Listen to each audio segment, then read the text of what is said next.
高雄凤山区一间连锁的铁板焼き的餐厅，在揭晓的时候，去发现收到一张1000块假钱啦，所以去看监视器，发现2名男子这个行为非常的可疑。其中一个人呢，伊摕到这个钱啊，连伊藏入去，连伊搁摕出来，啊，伫来看来看去，最后啊，还来附小。所以即摆咧怀疑啊，伊就是摕假钱的嫌犯。 查甫人用餐了后，准备要揭晓，为皮包摕纸钱了后，望一个，搁甲店员看一个，手甲纸票金条条，了后摕互边仔朋友，敢若在讨论啥。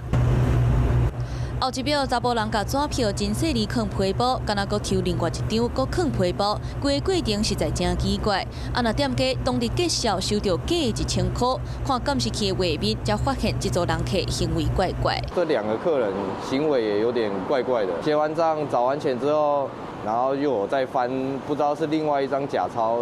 还是确认其他的钱是不是真的。反正他跟朋友在检查那个钞票，还有他过程在结账之前反反复复去确认那些钞票的动作，我都觉得蛮可疑的。高雄凤山这间连锁的铁板烧店表示，因为是拜六暗时就较无闲，店员收到假钱就无注意，到暗时揭晓的时才发现收到假1000。事后调监视器发现这个查甫人行为怪怪，提供一张纸钱，一个收，一个摕。 最后摕互店员揭晓，事后离开店家，看起来嘛真心虚，一直回头确认店内的状况，搁算皮包内底纸钱摕出来确认，规过程互店家怀疑对方就是摕假钱的嫌犯。工作人员有找钱给他，因为那时候他在忙，所以可能没有注意到。那1000块是我自己赔的，然后那就等于说是被他们吃到450。如果加这个450的东西上去，就大概是1450。拿着伪钞到店里去消费，会构成刑法196条的行使伪造货币罪，可处3年以上10年以下有期徒刑。做生意无趁到钱个倒贴，